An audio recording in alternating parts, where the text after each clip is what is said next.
She saw him before he saw her. And in that single heartbeat, every wall she had spent 7 years building crumbled like it was made of paper. He was standing at the altar side of the wedding hall, dressed in a black fitted suit that looked like it was made specifically to remind the world that Jun-Ho Kwon owned every room he walked into. His posture was unforgiving, and his eyes were scanning the hall with the quiet authority of a man who had never once in his life begged for anything.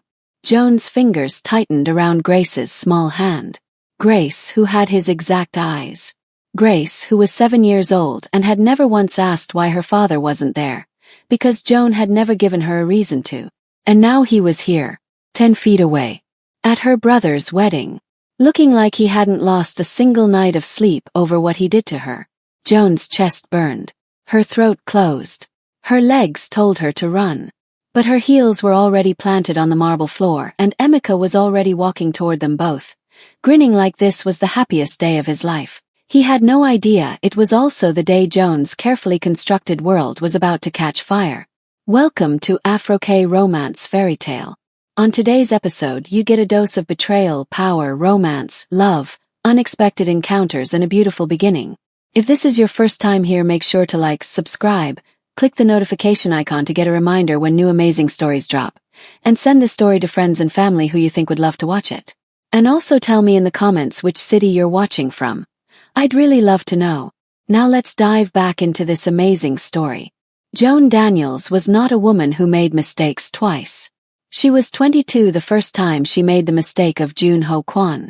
She was 29 now and she had spent every single year in between making sure she would never be that foolish again.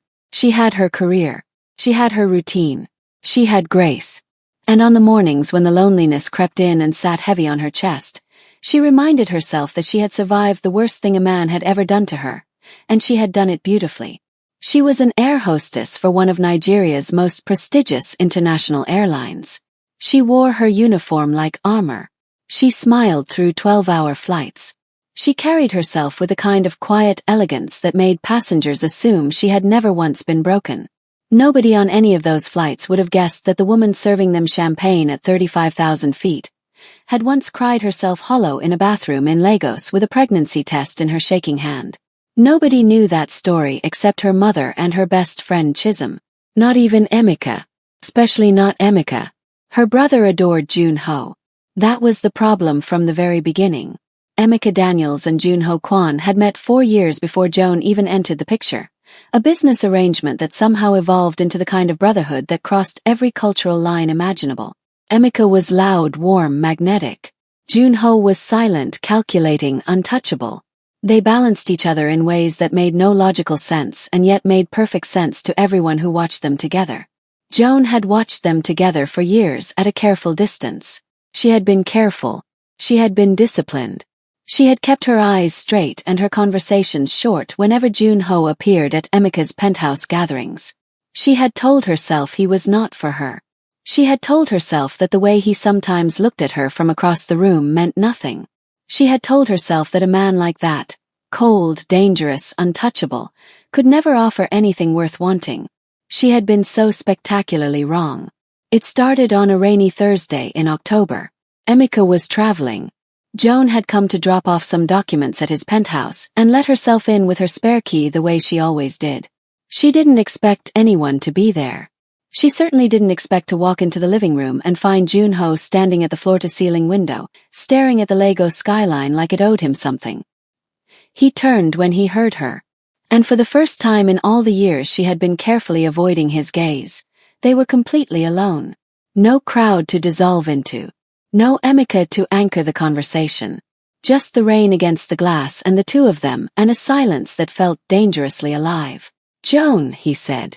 Just her name. Nothing else. But the way he said it, low, deliberate, like he had been holding it in his mouth for a long time, made her stomach drop completely. She should have left. She didn't leave. That night changed everything. They talked for 3 hours. Just talk. And Joan discovered something deeply dangerous about Jun-Ho Kwon. Underneath all that silence and power and carefully constructed coldness, there was a man who was achingly perceptive. He listened the way most people never bothered to. He asked questions that made her feel like she was the most interesting person who had ever existed. He looked at her like she was something he had been trying to figure out for a very long time and was finally getting close to an answer. By the time the rain stopped, something had shifted between them that neither of them acknowledged out loud. He walked her to the door. He didn't touch her. But when she stepped into the hallway and turned back to say goodnight, the way his eyes moved over her face, slow, deliberate, almost reverent, made her breath catch in a way she had never experienced before. She drove home telling herself it meant nothing. She spent the next 3 days thinking about nothing else. The second time they were alone, it was at a rooftop dinner Emika had organized. Somewhere between the wine and the Lagos skyline and Junho's hand accidentally brushing hers when he reached across the table, Joan stopped lying to herself. She wanted him. Completely. Stupidly. Dangerously. And he wanted her. He told her so 2 weeks later, in a voice so quiet she almost missed it. They were standing in Emika's kitchen. Everyone else was in the living room. Junho had followed her in under the pretense of getting a drink. He stood close, too close, and looked down at her with those unreadable dark eyes and said, "I've been trying not to do this." "Do what?" she asked, even though she already knew. "Want you," he said simply. Joan's heart stopped completely. She should have walked away. She should have laughed it off. She should have remembered who he was and who her brother was and all the very logical reasons this was a catastrophic idea. Instead she looked up at him and said nothing. And Junho, who had never once in his life moved without absolute certainty, reached up and tucked a single strand of hair behind her ear with a gentleness that felt completely at odds with everything the world said he was. That was the beginning. What followed were 3 months that Joan would spend the rest of her life both treasuring and mourning. They were careful. Deliciously, painfully careful. Stolen hours in places Emika would never think to look. Junho picking her up from the airport after long-haul flights, her still in her uniform. Him leaning against a black car that cost more than most people's houses, watching her walk toward him with an expression that made her feel like the most beautiful woman alive. He was tender with her in private in ways that would have shocked everyone who feared him in public. He traced the line of her jaw like she was something sacred. He remembered everything she ever told him. Her favorite meal, the name of her childhood dog, the dream she had of one day owning a small bed and breakfast somewhere quiet near the ocean. He would text her at 2 a.m. just to say he was thinking about her. He held her like he was afraid she would disappear. Joan fell. Completely. Helplessly. She fell the way women fall when they don't intend to and can't stop themselves. All the way down with nothing to hold on to. She told herself he felt the same. She was almost right. Almost. The first sign came in the 4th month. Junho became quieter than usual. Not the comfortable quiet she had grown to love. This was different. Distant. Pressured. There were phone calls he stepped away to take. There were evenings he cancelled with apologies that felt rehearsed. Joan noticed. She didn't push. She trusted him the way you trust someone when you have handed them your whole heart and have no map for getting it back. Then one morning she woke up and reached for her phone to read his usual early message. Nothing. She told herself he was busy. She waited through the day. Nothing. She waited through the next day, then the next, then an entire week of silence so loud it roared in her ears. He called. His phone rang out. He texted. Nothing came back. She drove past Emika's building and asked casually whether Junho had traveled. Emika said yes, something came up in Seoul last minute, he'd be back soon. But he didn't come back. Not to her. 3 weeks of silence later, Joan sat on the cold floor of her bathroom at 2 a.m. staring at 2 pink lines on a pregnancy test. Her hands weren't even shaking. She had gone past shaking into something much quieter and much more devastating. The absolute stillness of a woman who realizes she has been completely abandoned. She didn't cry that night. She made a decision instead. Grace would be hers. Only hers. She would build a life so full and so strong that no ghost of Junho Kwon would ever find a crack to haunt. She would be so magnificent in her survival that the story of him leaving would become the least interesting thing about her. And for 7 years that is exactly what she was. Magnificent.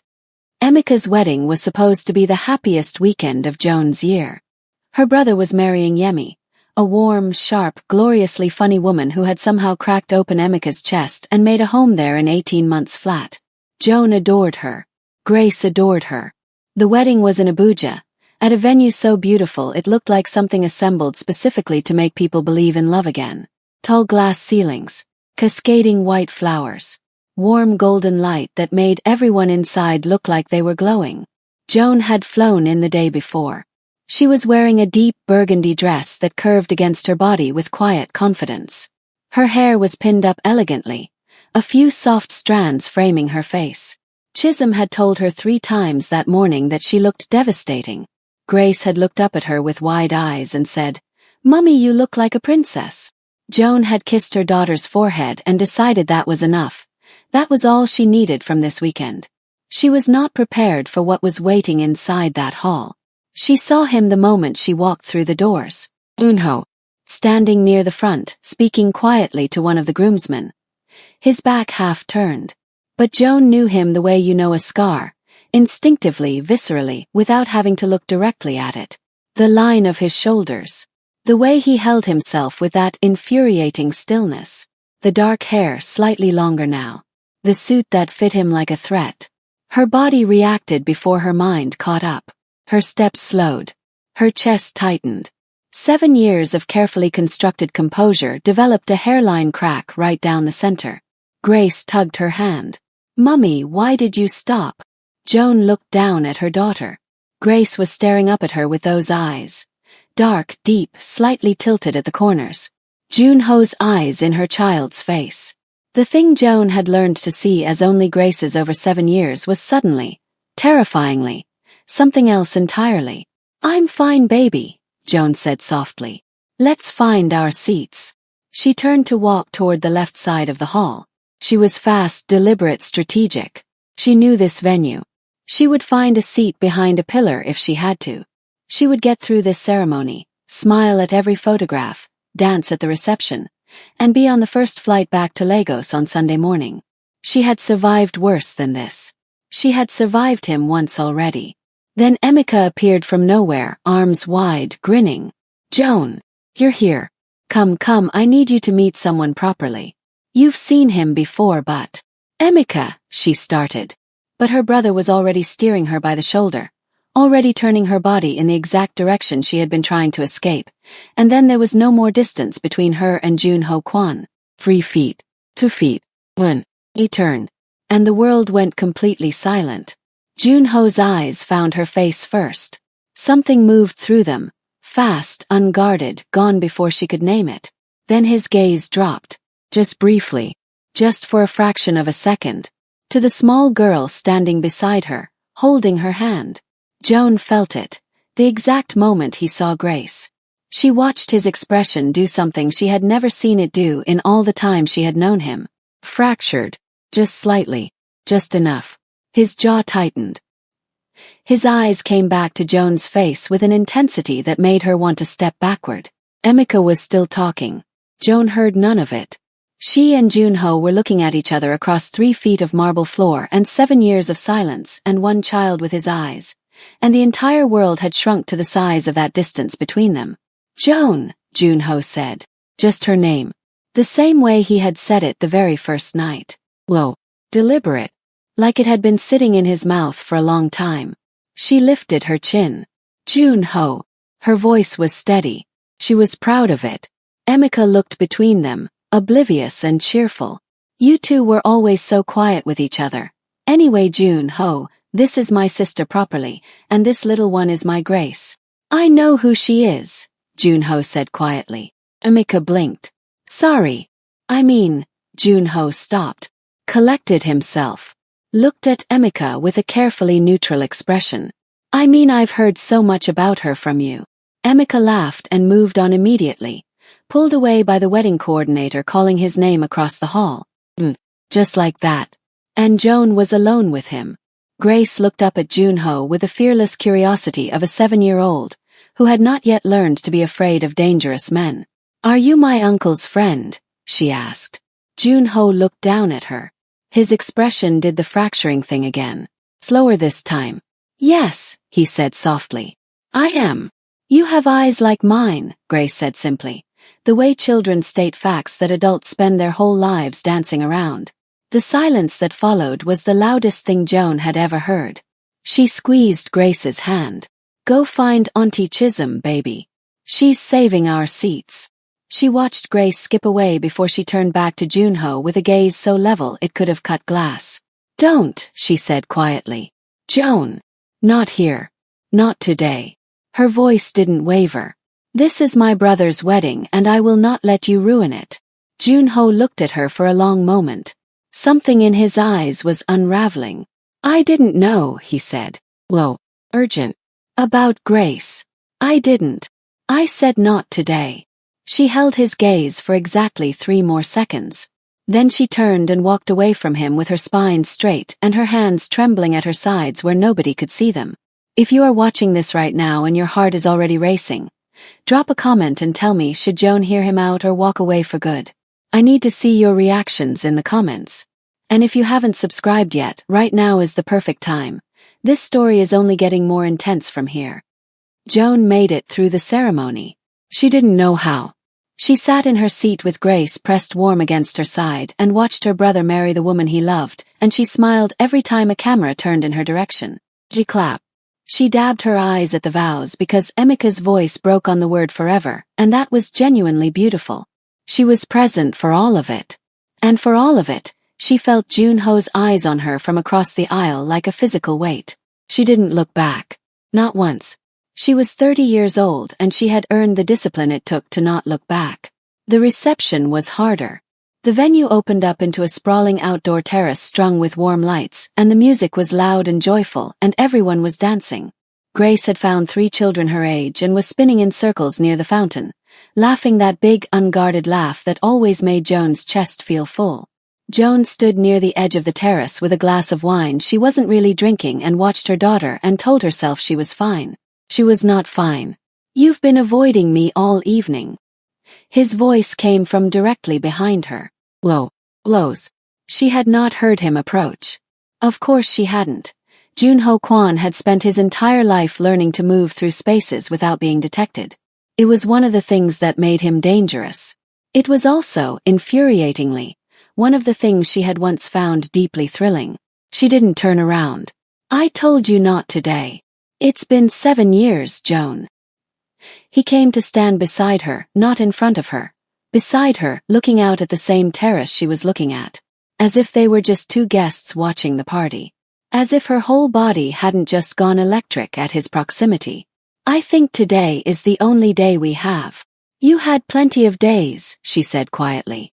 "You chose silence instead." Beep. "I know." She turned to look at him then because she hadn't expected that. No excuse. No elaborate explanation. Just I know. He was looking straight ahead, jaw tight, and up close she could see what the years had done to him.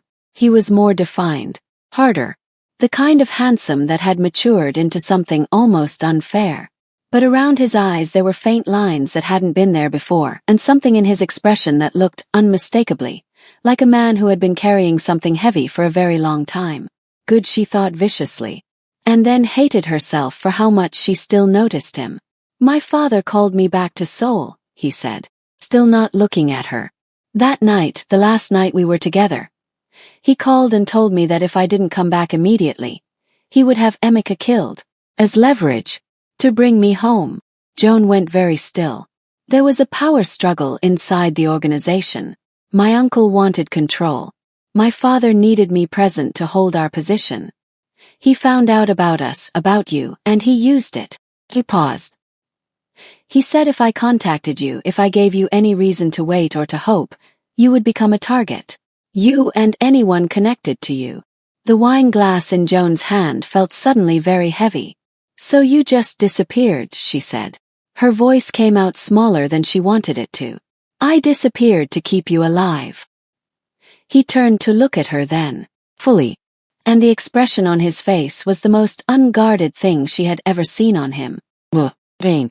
Exhausted with the weight of it.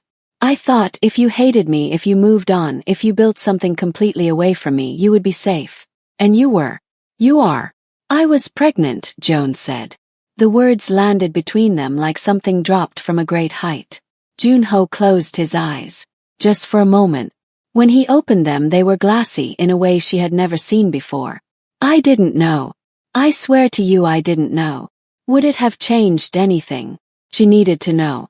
She needed the honest answer, even if it destroyed her. He didn't hesitate. Everything, he said fiercely. It would have changed everything. Joan looked at him for a long moment. She wanted to believe him. That was the most terrifying part. After 7 years and all that pain and all that careful reconstruction of herself, some part of her still wanted to believe every word that came out of his mouth. That part of her was the same 22-year-old who had stood in her brother's kitchen and felt the world tilt when he said, "I've been trying not to want you." She looked away. Back to the terrace. Back to Grace. Junho followed her gaze. They both watched Grace spin in the golden light, laughing, her small face turned up to the warm evening sky. "She's extraordinary," he said softly, almost to himself. "Yes," Joan said. "She is. I made her that way. Alone." The quiet after that sentence was not hostile. It was the truth settling between them, heavy and necessary. Then Junho did something that cracked the last thing Joan had been holding together. He didn't reach for her. He didn't make promises. He simply said, in the quietest voice she had ever heard from him, "I'm sorry, Joan. For all of it. I am so deeply sorry." And Joan, who had not cried about Junho Kwon in 4 years, felt her eyes burn. She blinked it back furiously. "You don't get to just say sorry," she whispered. "I know," he said. "I'm not asking you to forgive me tonight. I'm just asking you to let me." He stopped, steadied himself. "Let me know her, please." Joan said nothing. But she didn't walk away. And for Junho, who had spent 7 years in the silence of everything he had lost, that was the first thing that felt like hope. Then Grace came running across the terrace toward them, breathless and bright-eyed, and skidded to a stop in front of Junho with a fearlessness that was entirely her mother's. She looked up at him with those shared eyes and said, "Do you know how to dance?" Junho blinked. Something moved across his face that was so tender it was almost unbearable to witness. "I used to," he said quietly. Grace grabbed his hand without a single moment of hesitation. "Come on then," she said, already pulling. "Mummy never dances with me." Joan watched Junho Kwon, the most feared man in any room he had ever occupied, get pulled onto a dance floor by a 7-year-old girl who had no idea she was his daughter. And her heart broke and healed in the exact same second. Joan watched them for a long time. Grace was teaching Junho a dance she had invented herself, something ridiculous involving spinning arms and stomping feet that made absolutely no sense and was completely perfect. Junho was following her lead with a seriousness that made Joan want to laugh and weep simultaneously. He copied every move. He didn't look around to see who was watching. He didn't care. His entire attention was on Grace, like she was the only thing in the room worth looking at. Joan recognized that look. He used to look at her that way. Chisholm appeared at her side from nowhere, pressed a fresh glass of wine into her hand and said simply, "That man is not over you," then disappeared back into the crowd before Joan could respond. Joan looked down at the wine, then back at the dance floor. She knew Chisholm was right. She had known it from the moment he said her name in that doorway. The problem was that knowing someone still wanted you and trusting them with your heart again were two completely different things separated by a canyon Joan wasn't sure she could cross. The evening deepened. The music slowed. Guests began to drift toward their tables for dinner, and Grace came running back, flushed and happy, declaring that she was starving and that her new friend could dance almost as well as her. Joan steered her toward their table with a hand on her small shoulder, and told herself she would spend dinner focused entirely on her daughter and her brother's happiness and nothing else. She almost managed it. Almost. Until the speeches began and Junho stood up as best man and the entire room went quiet in that instinctive way rooms did when he commanded them. He spoke about Emika with a warmth that was quiet and genuine and completely at odds with everything his reputation suggested. He talked about loyalty, about what it meant to find the kind of friendship that held through the worst seasons of your life. His voice was steady throughout, controlled. But near the end he paused, just briefly, and his eyes moved across the room and found Joan's with a precision that made her breath stop entirely. He held her gaze for exactly 3 seconds. Then he looked back at Emika and finished his speech. The room applauded. Joan sat completely still.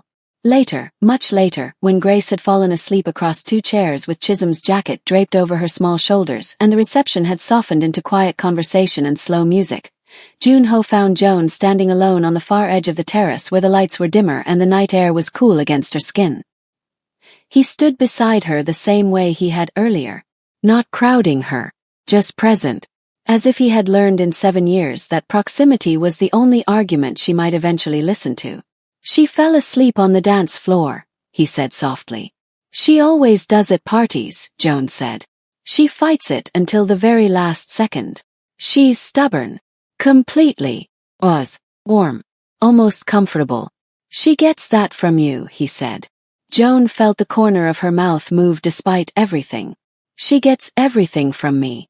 That was the arrangement. Junho turned to look at her profile. She could feel it. "I want to change the arrangement," he said quietly. Joan was quiet for a moment. The city beyond the venue glittered distantly. Somewhere inside the hall Emika was laughing that enormous laugh of his. The world was soft and golden and treacherous. "You hurt me in a way I don't have language for," she said finally. "Not angry. Just true. I built my entire life around the fact that you were gone. Grace has never missed you because I never let there be a space for missing you. I was enough. I am enough. You are more than enough," he said immediately, fiercely.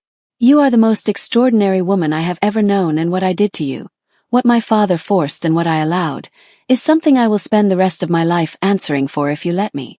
Joan turned to look at him then. This close, in this light. He looked like the man she had fallen for, and also like someone that man had grown into through years of consequence. She could see it, the weight he carried. The regret that had settled into the lines of him permanently. Junho Kwon was not a man who performed remorse. He didn't know how. Which meant what she was seeing was real. That was the most dangerous thing of all. "There's something I need to tell you," he said. His voice shifted, lower, more careful. The way it did when something important was coming. Joan waited. "My father died 8 months ago." He paused. The organization, the old structure, the threats, the leverage he held over everyone's lives, it died with him. I've been dismantling what was left since then. He looked at her steadily. "I'm not that world anymore, Joan. I haven't been for a long time. But the last chain holding me to it is gone now." Joan stared at him. "Why are you telling me this?" "Because I want you to know that there is nothing standing between us anymore. No threat. No obligation. No reason I cannot be exactly where I want to be." He held her gaze. "And where I want to be is wherever you are." The silence that followed was enormous. Joan's heart was doing something completely irrational. She pressed her hand flat against the terrace railing to steady herself, and looked away from him because looking directly at him while he said things like that was more than she could manage. Then he said her name. Just that. The way he always had. She closed her eyes. 7 years. All that silence. All that survival. All that magnificent lonely rebuilding. And here he was, standing at the edge of a terrace at her brother's wedding, asking her with his eyes for something she had promised herself she would never give anyone again. She thought about Grace on that dance floor. Grace grabbing his hand without hesitation. Grace with his eyes, laughing in the golden light. She thought about the girl she had been at 22 who fell without a map. She thought about the woman she was now, who knew exactly what she was doing and exactly what it would cost. Then she turned to face him fully. "You get one chance," she said quietly. "One. And the moment Grace is anything less than your entire world, we are done. Not negotiable." Something moved through Junho's expression that she had never seen there before. It took her a moment to recognize it. Relief. Raw and complete and devastating. He reached up slowly, giving her every opportunity to step back, and traced the line of her jaw with his thumb the way he had the very first night. Gentle.